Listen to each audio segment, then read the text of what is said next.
तर संसार चक्रामध्ये फिरणारे जे अनंत जीव आहेत त्याचे शास्त्रकारांनी 5 वर्ग पाडलेले आहेत. किती वर्ग आहेत ऐका जरा. पहिला वर्ग आहे झाड दगड, याची शास्त्रकारांनी कल्पना केली त्याच्यात.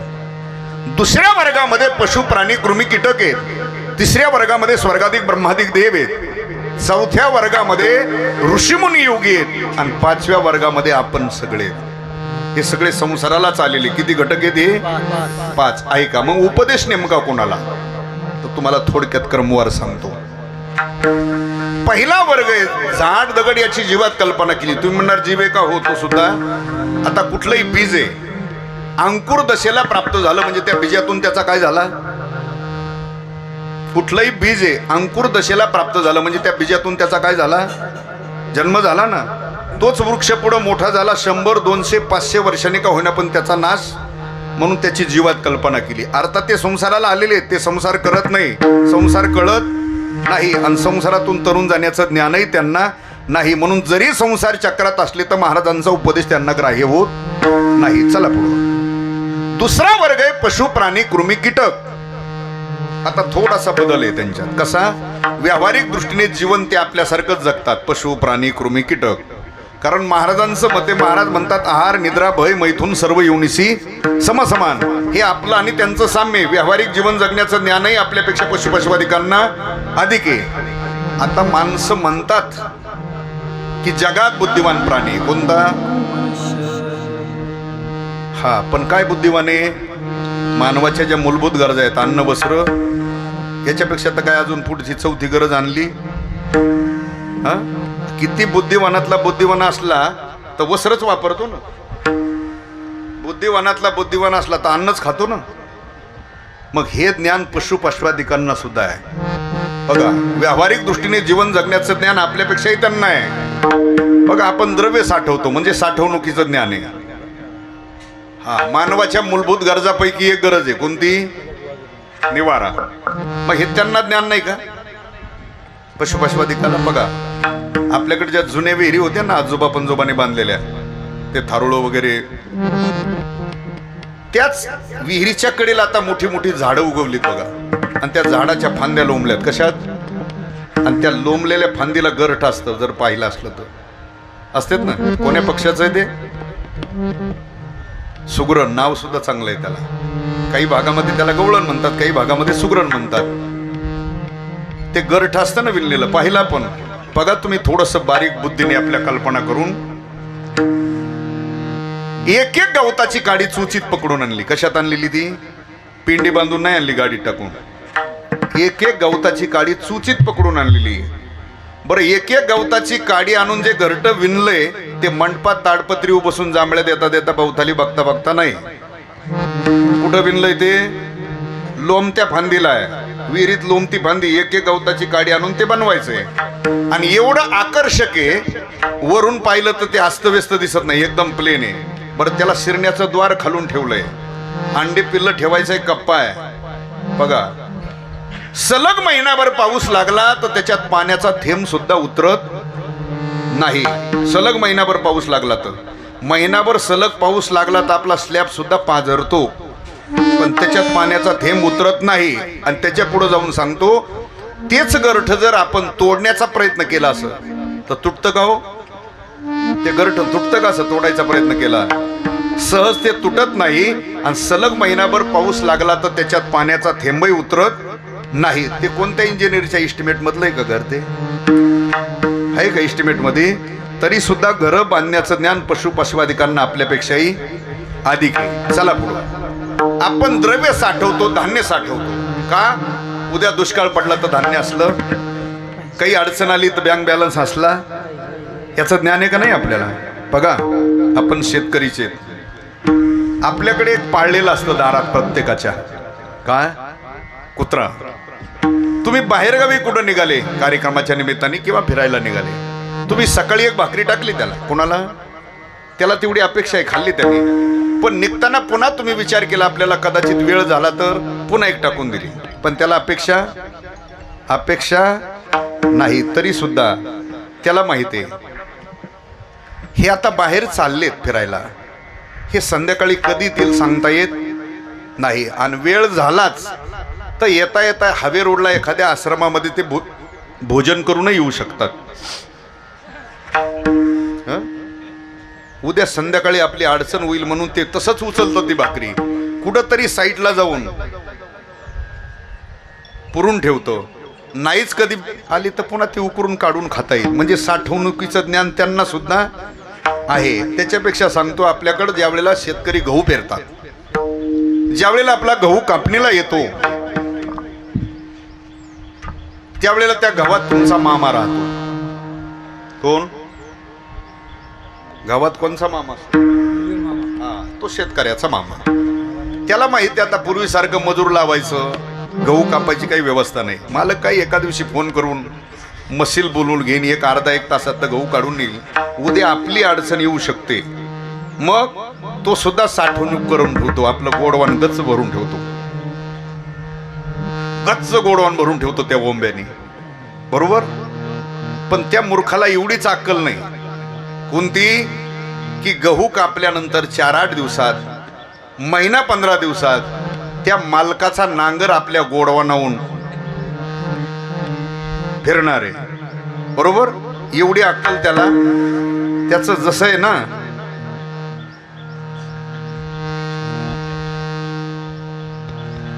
तसंच आपलं सुद्धा. आपण सुद्धा दुसऱ्याचा प्रपंच उद्ध्वस्त करून, दुसऱ्यात वाद लावून, लबाड्या करून, मग ते दुसऱ्या क्षेत्रात नाही, संप्रदायात सुद्धा ती कीड आलेलीच आहे. संप्रदायात सुद्धा लुटारुगडी भरपूर आलेले. पण त्याला तरी भोसडीच्याला कुठं माहिती आहे काळाचा नांगर या गोडवानाहून एक दिवस फिरायचा आहे. कशाला लबाड्या करतो? कशा करता लबाड्या करतो?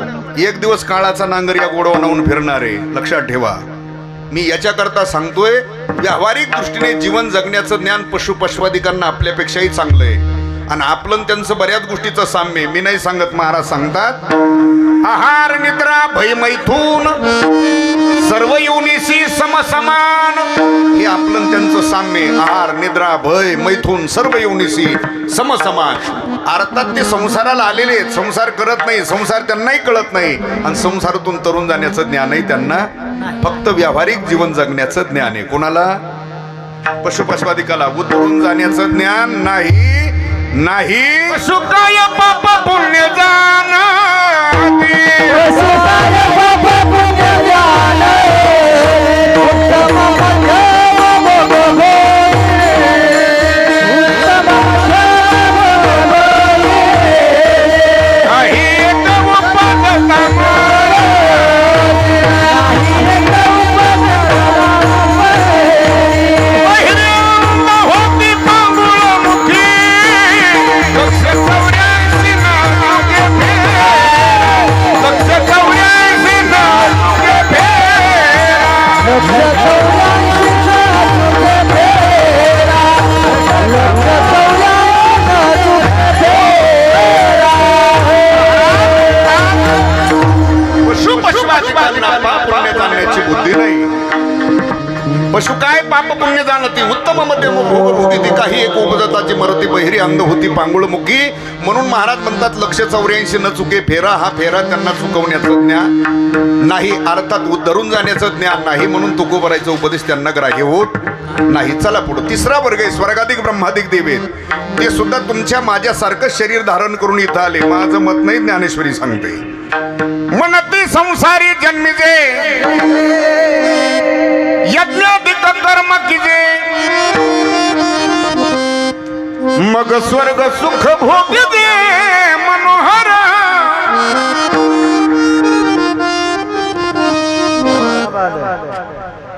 तुमच्या माझ्यासारखं शरीर धारण करून इथं आले, पुण्य प्राप्त केलं आणि पुण्याच्या बळावर स्वर्गात भोग भोगायला गेले. कोण? स्वर्गाधिक ब्रह्माधिक देव. पण संसाराला आले, त्यांनी संसार केला, संसार त्यांना कळाला, पण मुक्त झाले नाहीत. का? ते भोग भोगायला गेले ना तिथं. पुढं स्वर्गात भोग भोगण्याकरता गेले. पण भोग भोगण्याकरता स्वर्गात गेल्याच्या नंतर लक्षात आलं, बरं हे भोग आहेत ते तरी कुठपर्यंत पुण्य आहे, तोपर्यंतच भोग असतात स्वर्गातले सुद्धा. पुण्य संपल्यानंतर तिथं राहता येत नाही आणि भोगही भोगता येत, पुन्हा यावं लागतं माघारी. कुठं?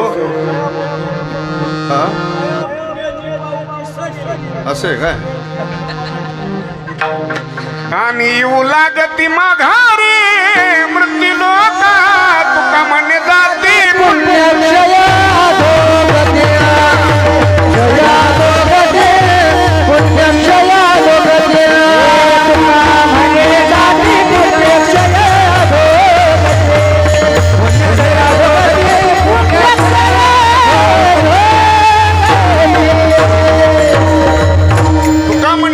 पुण्यक्षय अधोगती. पुण्य संपलं की अधोगती. मग त्यांच्या लक्षात आलं पुण्य तोपर्यंतच इथे भोग आहे, काय करावं? मग भगवंताकडे प्रार्थना केली मृत्यूलोकी व्हावा जन्मावा. भगवान आम्हाला मृत्यूलोकामध्ये मनुष्य देह प्राप्त व्हावा. भगवान म्हणतात अरे एवढे दिव्य भोग सोडून इथं मृत्यूलोकात येतं कशाला? कारण मृत्यूलोकामध्ये जे भोग आहेत त्याच्यापेक्षा काही पटीने श्रेष्ठ भोग आहेत. कुठं? स्वर्गात. त्याचं वर्णन ज्ञानोबराय करतात. जेथा मरत हे सिंहासन ऐरावता सारिखे वाहन राजधानी भुवन अमरावती. हे स्वर्गातल्या भोगाचं वर्णन केलं. स्वर्गात दिव्य भोग आहे, त्या तुलनेत मृत्यू लोकात एक सुद्धा भोग नाही. काय भोग आहे तिथं आणि इथं काय आहे बघा. तिथं बसायला ऐरावत आहे, बसायला काय आहे? कुठं? स्वर्गात. इथं बसायला काय? टू व्हीलर नाही तर फोर व्हीलर, याच्यापेक्षा व्यवस्था नाही. तिथं बसायला ऐरावत आहे, इथं टू व्हीलर फोर व्हीलर आहे. तिथं चिंतामणीच्या सडका आहेत, इथं खड्ड्याच्या खडीच्या डांबरीच्या सिमेंटच्या. इथं चला इच्छित फल देणारे वृक्ष आहेत. तिथं कल्पतरू, जे जे इच्छा करू ते पूर्वी कल्पतरू किंवा कल्पतरू खाली फळे येती मागितली. ही स्वर्गातली व्यवस्था आहे. तिथं कल्पतरूच्या बगीच्या आहेत, इथं येड्या बाबळ्या आहेत. तिथं दूध प्यायला काम धेनू आहे, इथं जरशे. चला रंभा वृषी तिलोत्तमा मेनका अशा सुंदर स्त्रिया तिथं. त्या तुलनेत मृत्यू लोकात स्त्रिया नाही. तिथं प्यायला अमृत आहे, इथं आता अमृत तुल्य उर्फटी चहा म्हणा. आता आपण कीर्तनात आता याच्यात बरीच गडी असते त्यांना, आता ते नाही असं नाही. पण आता आपल्याला कीर्तनात बोलता येत नाही. चला तिथं प्यायला अमृत आहे, इथं चहा म्हणा. आलं लक्षात? आणि तिथं स्वर्गामध्ये किती वर्ष मनुष्य राहिला पुण्य आहे तोपर्यंत जसाच्या तसा राहतो. शरीरात कुठलाच बदल होत. इथं मृत्यू लोकात रोज बदल होत चाललाय. कशात? शरीरात. तुमचं ते 20 वर्षापूर्वी शरीर होतं ते राहिलं का? तिथं तसं नाही. स्वर्गात गेल्यावर जसाच्या केस पिकत, दृष्टी कमी होत नाही, ऐकणं कमी होत नाही, दात पडत नाही, सुरकुत्या पडत, जसाच्या तसा राहतो. पुढं म्हणून मला वाटतं इथल्या म्हाताऱ्यांनी लवकर निघावा स्वर्गात. पण जाणं एवढं काही शक्य, जाणं एवढं सोपं नाही. त्याला पुण्य प्राप्त करावं लागतं तरच व्यवस्था होती. कुठं जायची? स्वर्गात जायची. आता आपण तसं कोणालाही लावतो. कोणाला म्हणजे एखादा पिऊन मेलेला गडी असला तरी श्रद्धांजलीवाली गडी त्यालाही स्वर्गात वैकुंठातच लावतात ना. त्याला काय घेणं? फक्त लावून द्यायचंय, पाठवून द्यायचं, तिकडं राहू नाही तर खाली उठाला.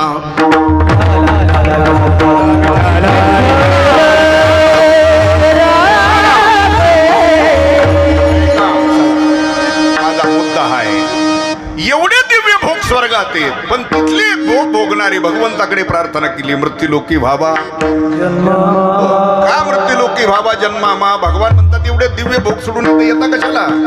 त्यांनी सांगितलं इथं भजन भक्ती नामस्मरण करायची व्यवस्था नाही.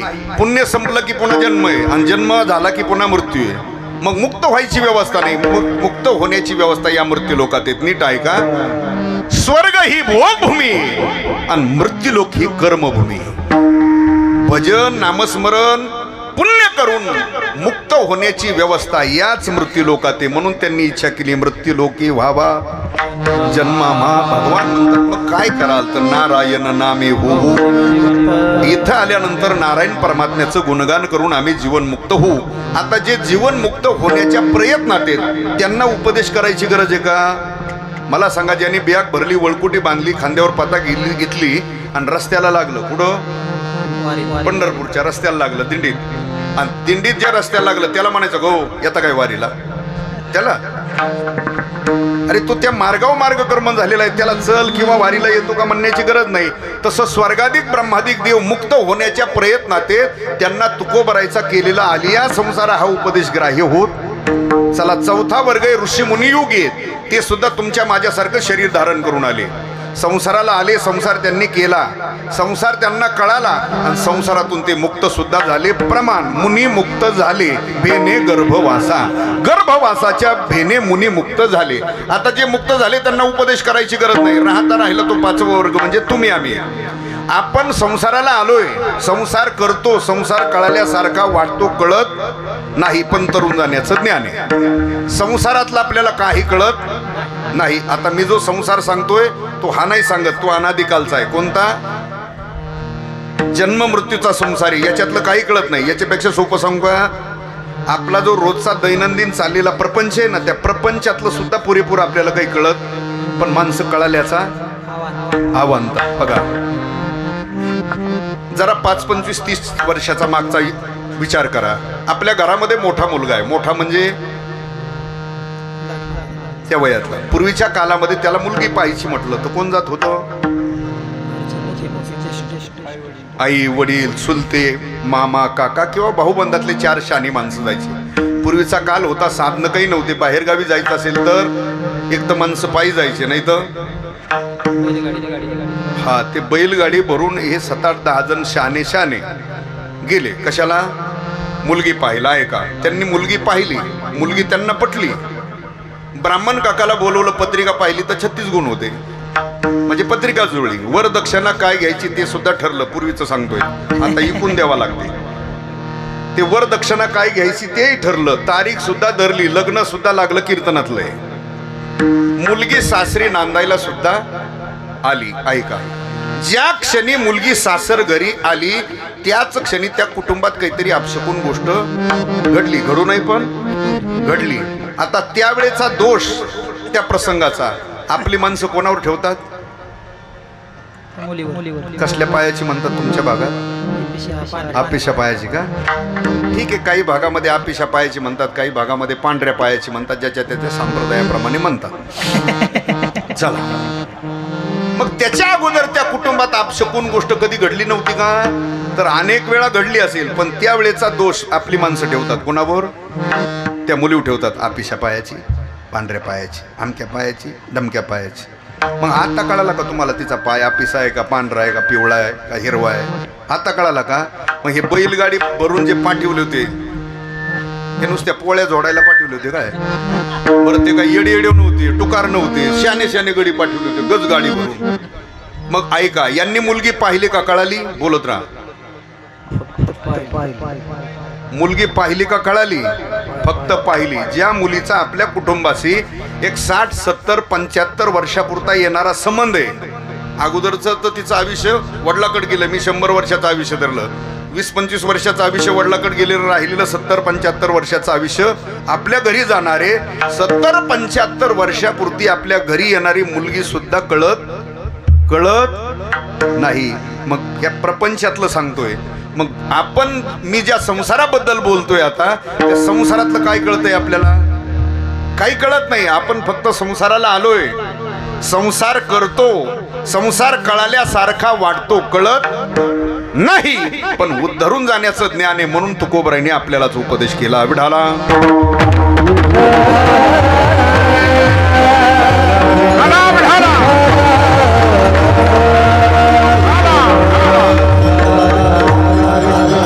पण तो आपल्याला उपदेश केला. मग तुम्ही म्हणणार, महाराज हे 5 घटक होते ना, अनंत प्रकारची जीवसृष्टी, हे सगळे जीवच आहेत, 84 लक्ष भ्रमंती करणारे, आणि या सगळ्याला सोडून आपल्यालाच का उपदेश केलाय तुकोबरायांनी? त्याचं पुन्हा डबल कारण सांगतो. ज्याला हे शरीर प्राप्त झालंय ना, मानवी जीवनामध्ये 5 महत्वाचे मूल्य प्राप्त आहेत. किती? 5. कोणते? समय, सामुग्री, स्वातंत्र्य, सामर्थ्य आणि ज्ञान. हे आपल्याकडे, बाकीच्या योनीत तसं नाही. मनुष्य देह प्राप्त होणं याला समय म्हटलं. याला काय म्हटलं? समय. दुसरं महत्वाचं मूल्य सामुग्री. कोणती सामुग्री आपल्याकडं? 5 ज्ञानेंद्रियत आणि 5 कर्मेंद्रियत. प्रमाण सांगते, दिले इंद्रिय हातपाय, डोळे मुख बोलाया, जेणे तू जोडसी नासेजी ओपन ही सामुग्री आहे, म्हणजे समय प्राप्त आहे सामुग्री आपल्याकडं. चला आपल्याकडं स्वातंत्र्य आहे. आपल्याकडं काय आहे? स्वातंत्र्य. काय स्वातंत्र्य? ऐका, तुम्हाला जे करायचंय ते तुम्ही करू शकता ना. स्वैर जीवन जगायचं असेल तरी तुम्ही जगू, आणि शास्त्राच्या चाकुरीत जीवन जगायचं असेल तरी जगू. त्याच्यापेक्षा पुढे जाऊन सांगतो, तुम्हाला पुण्य करून स्वर्गात जायचं म्हटलं तरी स्वातंत्र्य. आयुष्यभर वाईट कर्म करून म्हणजे पाप करून नरकात जायचं म्हटलं तरी स्वातंत्र्य. ज्ञान प्राप्त करून मुक्त व्हायचं म्हटलं तरी स्वातंत्र्य. आणि अज्ञानी राहून पुन्हा 84 लक्ष योनीची भ्रमंती करायची असलं तरी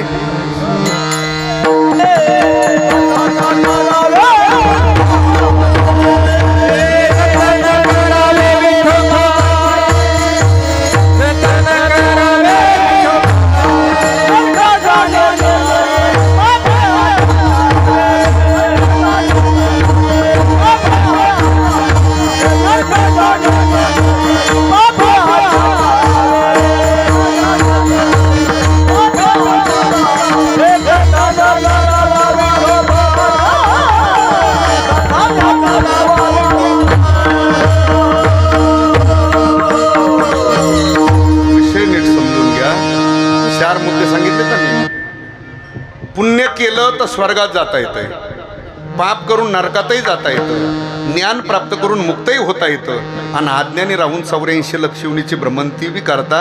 की मी स्वातंत्र्य सांगतोय. काय सांगतोय? त्या प्रमाणाचा संबंध लागत नाही बाबा. हा, आणि चुकीचं प्रमाण मी घेतय, तुम्हीच काय यांच्यातल्यांनी कोणी दिलं तर ते खटका पाडून टाकतो मी. हा, म्हणजे ते जाण ठेवा, विषयाला सोडून काही चालणार. हा, कधी कधी काही महाराजांना एखाद्या टाळकरीने गायकाने आता चांगलं असतं, नावलौकिक झालेलं असतं, चुकीचं जरी प्रमाण म्हणलं तरी वा वा. ही व्यवस्था आपल्याकडे नाही. ही व्यवस्थाच नाही. चुकीचं प्रमाण दिलं त्याचा खटका पडून टाकणार तिथं. त्याचं कारण असतं ते सांगतो. कुणीतरी 4 श्रोते सुद्धा शहाणे बसलेले असतात. चुकीचं प्रमाण घेतल्यानंतर ते सुद्धा मानतात ही महाराज सुद्धा मूर्ख दिसतोय, असं असतं. म्हणून चुकीचं प्रमाण कधी घ्यायचं नसतं, विषयाला सोडून कधी बोलायचं नसतं. पण आता समाजाची थोडी रीतही कीर्तनाची बिघडत चाललेली आहे. कोणची? ऐका जरा. समाजाला अभंगाचं चिंतन, संप्रदायाचा नेम याच्याशी काही घेणं राहिलं नाही. समाजाने आता एकच ठरवून घेतलंय, कीर्तन म्हणजे आई, कीर्तन म्हणजे बाप, कीर्तन म्हणजे कविता, कीर्तन. आता बहीण बी आणली काही गाड्यांनी कीर्तनात. आता मेहुणा फक्त आणायचा राहिला. मेहुणा आणि बायको कीर्तनात सांगायची राहिली. आता हे नालायक अवलाद इकडे आल्या संप्रदायात. ऐका, हे गाणं म्हणायची जागा नाही. पहिलं जाण ठेवा. युट्यूबवर झक मारणाऱ्यांना सांगतो, आपले तेवढंच चाललंय. युट्यूबवर एखादी क्लिप ऐकायची, याला चांगलं गाणं म्हणतोय, आवाज चांगला दिसतोय, घे. आपल्या म्हातारीला च्या टायमाला तोच घे. अरे म्हातारीने तो थोडंफार पुण्य केलं असलं तर तो भोसडीचा नरकात नेईन. मला समजत अक्कल आहे का? हरिपाठ पाटे त्याच्या, काकडा पाटे, वारीला जातो तो का दाब्याव खातो, माहिती तुला? कोणाचं ऐकावं याला सुद्धा शास्त्र आहे, तर ऐका नीट. आणि काय ऐकावं कीर्तनात यालाही शास्त्र आहे. या गादीवर उच्चारायचं असलं तर फक्त प्रमाण कोण्या तरी संताचं, ज्ञानेश्वरी, भागवत, रामायणातली ओवी, नाही तर कुठला तरी श्लोक म्हणायचा. याच्यापेक्षा या गादीवर काही म्हणायची व्यवस्था नाही. प्रमाण, ओवी, श्लोक. ऐका पुढं. सांगायचं असलं तर भक्ती, ज्ञान आणि वैराग्य. 3. तिसरा मुद्दा असा आहे, चरित्र वर्णन करायचं असलं तर एक देवाचं, नाही तर एक संताचं चरित्र सांगायचं. नाही तर एक राजा होता, एक प्रधान होता. काय जग मारा तो कीर्तनात राजा होता. दुसराही मुद्दा सांगतो, जरा असू द्या लक्षात. ते काही कटू वाटेल जरा, पण सत्य आहे. एक तर नारदाच्या गादीवर अवंतर कोणाचं वर्णन करू नये, ही पहिली व्यवस्था आहे. पण आता कीर्तनकाराने, आता ज्यांनी त्याला कबूल झालाय 30-35ला 40ला, त्याचं तर त्याला थोडंसं, हा त्याच्या गळ्यात माळ नसली तर एखादं पाळीत नसलं तरी त्याचं नारदाच्या गादी वर्णन करणंच. ही आमच्यात व्यवस्था नाही संप्रदाय, ही व्यवस्था नाही. ठीक आहे, गुणीजने, एखादा महाराज, कीर्तनकार, प्रवचनकार, आम्ही त्यांचा नामूल्य कितपर्यंत करू शकतो, कारण आम्हाला गाथाप्रमाणे लौकिक प्रमाण नाही. प्रमाण सांगतो पुन्हा, तुकोबरायनी घातलेला नेम. वर्णावी ती कीर्ती एका विठ्ठलाची, कीर्ती मानवाची.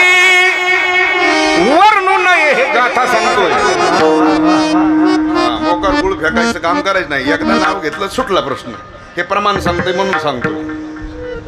आणि म्हणजे माझा तो स्वभाव आहे. मोकार मला गुळ फेकायची सवय नाही.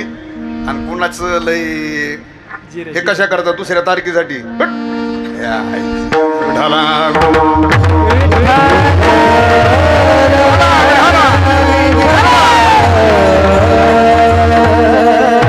आणि वर्णन करावं. एखादा साधना करणार आहे, अखंड ज्ञानेश्वरीचं गाथ्याचं चिंतन करतो, नामस्मरण अखंड करतो. वारी कधी आयुष्यात चुकला नाही. ठीक आहे, मग आम्ही त्याच्या चरणावर नतमस्तक हो. हा, पण ज्याचा संप्रदायात संबंध नाही, मोकार जाहिरातबाजी मला बाजीराव म्हणा, ते आपल्याकडे व्यवस्था नाही. हे ध्यानात समजून घ्यायचं. कुणी बी कीर्तनाचा नियम आहे का? भक्ती ज्ञानाविरहित महाराजांनी सांगितलंय कीर्तन मर्यादा काय. भक्ती ज्ञानाविरहित इतरा गोष्टी न कराव्या, प्रेम भरे वैराग्याच्या युक्ती विवराव्या, जेणेकरून मूर्ती ठसावी अंतरी श्रीहरीची. ऐशी कीर्तन मर्यादा आहे संतांच्या घरची. हा नेम आहे. मग गाणं कोणाचंच म्हणायचं नाही. वर्ष श्राद्धाला गाणंच म्हणलं पाहिजे असं नाही ना. मायेचा सागर म्हणायचं नाही, बापाचा डोंगर म्हणायचं नाही. आलं का त्याला? हे काहीच म्हणायचं नसतं. आई वडिलाचं महत्व सांगायचं तर त्याला प्रमाण आहे, त्याला ओवी आहे, त्याला श्लोक आहे. नीट आहे का? काय मी पहिल्यांदा तुम्हाला श्लोक सांगितला होता. मातृदेवो पितृदेवो आचार्य देवो अतिथी देवो. तुम्हाला ओवी सांगितली होती. सकळ तीर्थाची धुरे जे का माता पितरे तया सेवेशी गिर शरीरे लोन किजे. ही ओवी सांगितले तर सांगणारालाही पुण्य मुखातून आली, आणि ज्यांच्या कानावर पडत त्यांनाही पुण्य. गाणं कवर बी कणू कणू ऐकलं तुम्ही, तुम्हाला काही फायदा नाही. आणि करमणुकीचं साधन वेगळं आहे. कीर्तन हे पहिलं समजून घ्यायचं. हा मुद्दा आहे का आपला? काय चालला होता? तुमच्या प्रमाणाने इकडे निघाला. हा, स्वातंत्र्य सांगतोय आपलं. स्वर्गात जाण्याची व्यवस्था आहे, नरकात जाण्याची व्यवस्था आहे. पाप करून ज्ञान प्राप्त करून मुक्त होण्याची व्यवस्था आहे. अज्ञानी राहून 84 लक्ष होण्याची भ्रमंती करायची व्यवस्था आहे. हे आपल्याकडे काय आहे? स्वातंत्र्य. आपल्याकडे सामर्थ्य. काय सामर्थ्य मानवी जीवनामध्ये? मानवी जीवनामध्ये हे सामर्थ्य की जन्म मरणाची राहटी संपवता येते. ते फक्त याच देहाने. काय पुरावा? ऐका ज्ञानेश्वरी. तैसे येण्याची शरीरे शरीरा येणे सरे, किंबहुना येर झारे चिरा पडे. ज्ञानेश्वरी सांगते. भागवत काय सांगते? ऐका. मनुष्य देहाचे निज्ञाने सच्चिदानंद पदवी घेणे, एवढा अधिकार नारायणे कृपावलोकोने दिधला.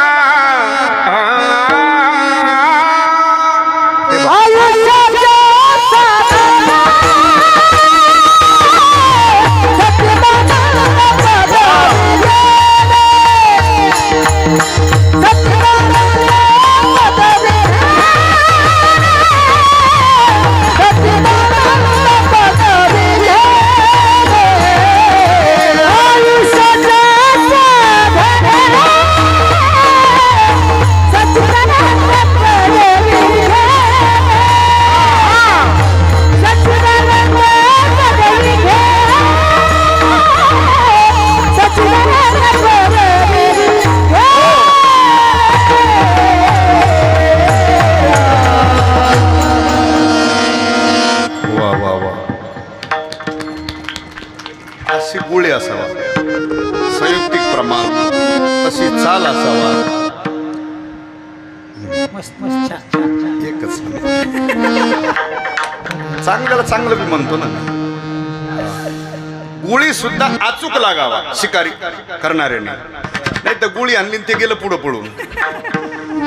असंही होऊ नये. एकदम अचूक. आयुष्याच्या साधने सच्चिदानंद पदवी घेणे, किंवा देव होईल म्हणती ते होती तरी का चित्तीनं धरावे. हे आपल्याकडे सामर्थ्य मानवी जीवनामध्ये. आणि पाचवं महत्वाचं मूल्य, आता इथं प्रमाण लागतंय सुनील महाराज तुमचं. अनेक हे ज्ञान हे नाही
घडे देवाचे भजन आणि हे ज्ञान नाही कुठे, ते ज्ञान इतर योनीमध्ये नाही, ते आपल्याकडेचे 5 महत्वाचे मूल्य आपल्याकडे म्हणून आपल्यालाच उपदेश केला. आलिया संसारा पुढं शब्द प्रयोग केला. उठा.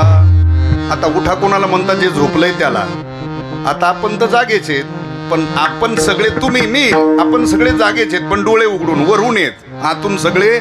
महाराज म्हणतात जागे बाहेर आत निजले, कैचे घरात घर कोल केले, नेनो अंधार नाव उजडले गा, वासुदेव करे तो जागे बाहेर आत निजले. आतून आपण झोपलेलो. कसली झोपे? जीवाच्या ठिकाणी असलेलं जे अज्ञान आहे. कोणतं अज्ञान? त्याला स्वस्वरूपाचं किंवा मूळ स्वरूपाचं अज्ञान म्हणतात. त्या अज्ञान अंधकारामध्ये गाढ झोपलेला जीव आहे. कधीपासून झोपलाय? तर ज्ञानोबराय म्हणतात अनादिकालापासून. अविद्येची अनिदा विश्व स्वप्नाचा धंदा भोगित होता प्रभुदा अनादि. अनादिकालापासून जीवाच्या ठिकाणी अज्ञाने, अज्ञान अंधकारामध्ये गाढ झोपलेला जीव आहे आणि त्याच जीवाला दिलेली जागृती आहे. आलिया संसारा उठा. जागृती देताना 3 प्रकाराने दिली. भक्तीची, ज्ञानाची, वैराग्याची जागृती संत देतात. रोज त्याची आपण प्रमाण म्हणतो, ऐकतो.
जागृती. जागता राखा काही किंवा उठा जागे व्हारे आता. जागा रे भाईनो जागा ही सगळी जागृती देणारी प्रमाणे त्याच अनुषंगाने इथे महाराज म्हणतात आलिया संसारा उठा. पुढं शब्द प्रयोग केला वेग करा. पण कुठे वेग करा? मग संकेत केला शरण जावो दारा.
तुम्ही भगवंताला शरण जा.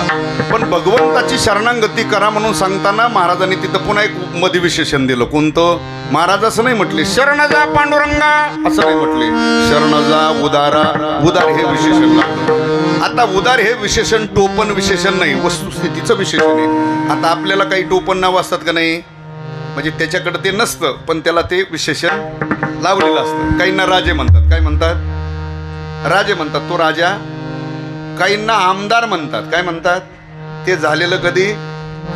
काहींना पाटील म्हणतात, त्यांच्या 4 पिढ्यात कधी पाटीलकी आलेली. म्हणजे बोगस पाटलंही गावगाव आहेत, बोगस आमदारही गावगाव आहेत आणि बोगस राजे बी आहेत. आणि घरी जाऊन माणसं विचारतात, काकू आहेत काय राजे? नाही, सकाळीच कामाला गेला. राजा कामाला जात असतो का? आहेत काय आमदार घरी? नाही, मोटर चालू करायला गेलाय उसावर. आमदार उसावर पाणी सोडायला जात असतो. हे टोपण विशेषण. तसं भगवंताला उदार हे विशेषण टोपण नाही, वस्तुस्थितीचं आहे. त्याचे रोज शेकडो प्रमाण म्हणतो, हजारो कथा आहेत.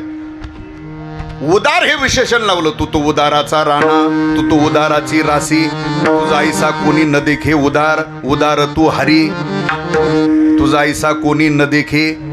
विटेवरी ज्याची पाऊले समान तो.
पोरांसाठी वाजवा आता एकदा स्पेशल विठाला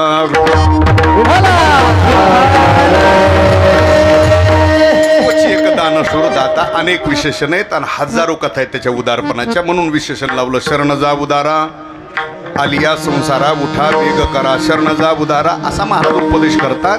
पण त्याही कालामध्ये महाराज उपदेश करत असताना सगळेच ऐकून घेण्याच्या मनस्थितीत नव्हते. त्याही कालामध्ये काहींनी उपदेश करत असताना काहींनी महाराजांना प्रश्न केला, महाराज तुम्ही सांगता तो परमात्मा उदार आहे, 5 महत्वाचे मूल्य मानवी जीवनात आहेत, 84 लक्ष येवणीची भ्रमंती करून इथपर्यंत आलोय, शरण जा इथपर्यंत तुम्ही सांगताय ठीक आहे मान्य, पण आजच शरण गेलं पाहिजे असं काही अजूनही आपल्यातली माणसं म्हणतात आजच महाराज इकडे तुमच्यात आलं पाहिजे असं काही नाही. अजून नंतर येऊ का दात पाड्या येतो की इकडं चावायचं खायचं बंद झाल्यावर. अर्थात ऐका, करू करता येईल हे चालत नाही. महाराज म्हणतात ज्या शरीराने तुला भगवंताची शरणागती करायची, भजन करायचंय, भक्ती करायची, नामस्मरण करायचंय, ज्या शरीराने परमार्थाची साधना करायची ते शरीर चिरकाल टिकणारं नाही. त्या शरीरावर तुझी सत्ता नाही. पंचमहाभूताचं शरीर आहे, काही काळापुरतं उष्ण घेतलंय. एक तर देह तो 5चा अनिल असे उष्णच, पंचमहाभूताचं शरीर आहे आपण उष्ण घेतलंय आणि उष्ण घेतलेलं असूनही त्याच्यावर आपली सत्ता नाही. सत्ता देहावर काळाची. पंचमहाभूताचं शरीर याच्यावर सत्ता ही कोणाची आहे? काळाची सत्ता आहे. मग देहावर आपली सत्ता नाही, मग देहावरच आपली सत्ता नाही. आणि जर सत्ता असती तर आपण प्रत्येकाने देहात बदल होऊ दिला नसता. याचा अर्थ सत्ता बदल होत चाललाय ना रोज शरीरात, याचा अर्थ आपली याच्यावर सत्ता. मग देहावर आपली सत्ता नाही, देह संबंधी जे काही त्याच्यावर आपली सत्ता नाही, धनावर सत्ता नाही. मग कशावर सत्ता आहे? तुकोवर आहे म्हणतात. तिथे मनुष्याचे काय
देहावर सत्ता नाही. देह हे काळाचे. बरं, धनावर सत्ता नाही, धनावर सत्ता नाही आणि एका दृष्टीने नाही तेच हा.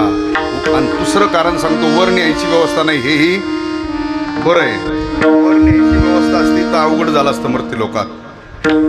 हा, प्रत्येकाला माहिती आहे काही केलं तर एक दिवस. आणि आपल्याकडं तर वर न्यायच्या मापातलं नाही. आपल्याकडे असतात काय 10-5 तोळे, 5-25 तोळे, नाही तर नोटबंदीच्या काळात एखाद्याने 1-2 किलो केलं असेल. याच्यापेक्षा तर काही शहाणपणा. आणि ज्याची गरज सोन्याची होती, कोटी गरज येते काशानी तांब्याची, त्याच्यावर लाल शेरा पडलाय. तुका म्हणे ज्याची संपदा एवढी सांगा ते कवडी. रावणाबरोबर कवडी गेली नाही. आपलं 1-2 किलोचं कुठं दुकान लाविता, कुठं त्याची MIDC, कुठं आपली पानाची टपरी, कुठं त्याची सोन्याची गरण, आपलं कुठं तोळ्यात. अर्थात वर न्यायची व्यवस्था नाही. ठीक आहे, नाही ते देहावर सत्ता नाही, देह संबंधीवर सत्ता नाही, धनावर सत्ता. मग तुकोबर आहे म्हणतात सत्ता सगळी भगवंताची. तिथे मनुष्याचे. मग आपलं इथं काहीच नाही, तिथे मनुष्याचे. मग सगळं त्याच आहे म्हणून शरण जा उदारा का देणारा तोय देता देवविता नेता नेवविता तिथे याची सत्ता देणारा भगवान आहे नेणारा भगवान आहे. इथं आपली कशावर सत्ता नाही. आणि एक लक्षात ठेवा त्याला जे करायचंय तो तेच करतो. त्याचं कोणी काही करू शकत नाही.